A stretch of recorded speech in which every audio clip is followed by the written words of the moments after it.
अक्सर लोग blood CBC की रिपोर्ट तो करा लेते हैं, लेकिन उनको उसको पढ़ना नहीं आता। इस वीडियो के बाद आपको अपने डॉक्टर के पास जाने की जरूरत नहीं पड़ेगी, आप अपनी सीबीसी खुद इंटरप्रेट कर सकते हैं। ब्लड सीबीसी की रिपोर्ट हो, उसमें हमने 5 चीजों को देखना होता है। पहले सीबीसी रिपोर्ट में हम एचबी को देखते हैं।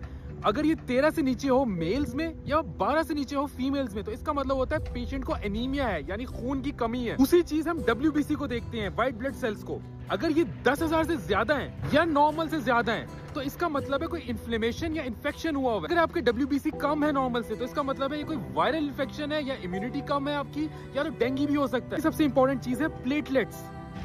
ये हमारे जिस्म में खून को जमाते हैं, यानी ब्लड क्लॉट बनाते हैं। अगर ये 1.5 लाख से कम हो तो ब्लीडिंग का रिस्क बढ़ जाता है। प्लेटलेट नॉर्मल से बहुत ज्यादा हो जाएं, तो इससे खून जमने का रिस्क ज्यादा बढ़ जाता है, यानी स्ट्रोक, डीवीटी, ये दूसरे तीसरे मसाइल आ सकते हैं। फिर हम आखिर में देखते हैं एमसीवी को। एमसीवी अगर कम होता है तो इसका मतलब होता है आयरन डेफिशिएंसी है, और एमसीवी अगर ज्यादा है तो इसका मतलब है B12 या फॉलिक एसिड डेफिशिएंसी है। लास्ट चीज होती है टीएलसी और डीएलसी। टीएलसी होता है टोटल लिम्फोसिटिक काउंट, यानी टोटल व्हाइट ब्लड सेल्स कितने हैं, और डीएलसी हमें बताता है अलग अलग तरह के व्हाइट ब्लड सेल्स के बारे में।